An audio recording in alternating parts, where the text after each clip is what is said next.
రైతులకి అందరికీ నా నమస్కారాలు.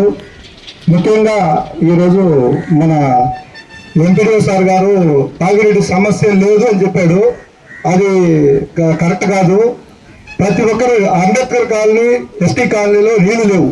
అన్నీ ఉన్న అల్లున్నట్లు చెరున్నట్టుగా ఈ ఊర్లో 5 బావులు ఉన్నాయి. కృష్ణరావుపేట పంచాయతీ, అలాగే అల్లిముడికి పంచాయతీ, బోగోలు పంచాయతీ, గురుకుల పాఠశాల, వీటన్నిటికీ సంబంధించి బావులు ఉన్నాయి. ఇక్కడ నుంచి అందరికీ పుష్కలంగా నీళ్ళు అందుతున్నాయి. కానీ మా ఊరు ప్రజలకి నీళ్లు ఉండటం లేదు.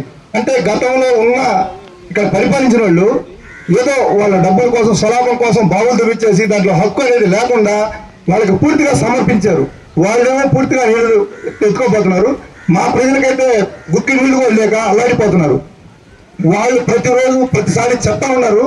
కానీ అంతంత మాత్రం ఆ రోజు జరుగుతుంది. నేను మా శాసనసభ్యుల గారికి అందరి సమక్షంలో చెప్తున్నాను. వాళ్ళందరూ కూడా చెప్పుకోవడానికి అర్జీలు కూడా తీసుకొచ్చున్నారు. వాళ్ళకన్నా ముందుగా నేను చెప్తున్నాను.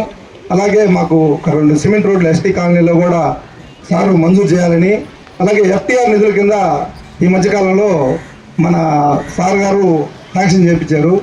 చెరువు సంబంధించి చెరువు కట్ట చేయించాము.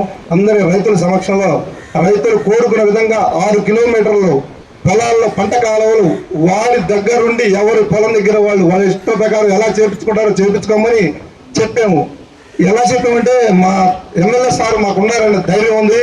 అందువల్ల మేము ప్రతి ఒక్క రైతుని ఎవరైనా పిలిచి ఇప్పుడు అడగండి. 6 కిలోమీటర్లు స్వచ్ఛందంగా వారి సొంతగా పక్క నుండి చేయించుకున్నారు. అలాగే కలుజులు, తొమ్ములు అన్ని బ్రహ్మాండంగా చేసాము. మా ఎమ్మెల్యే సార్కి పేరు రావాలి. పోయినసారి 107 మెజార్టీ వచ్చినాయి. ఈసారి 250 మెజార్టీ మేము తేవాలని ప్రయత్నిస్తున్నాము.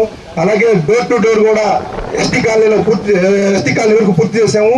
మిగతాయి 2-3 రోజుల్లో పూర్తి చేస్తాము.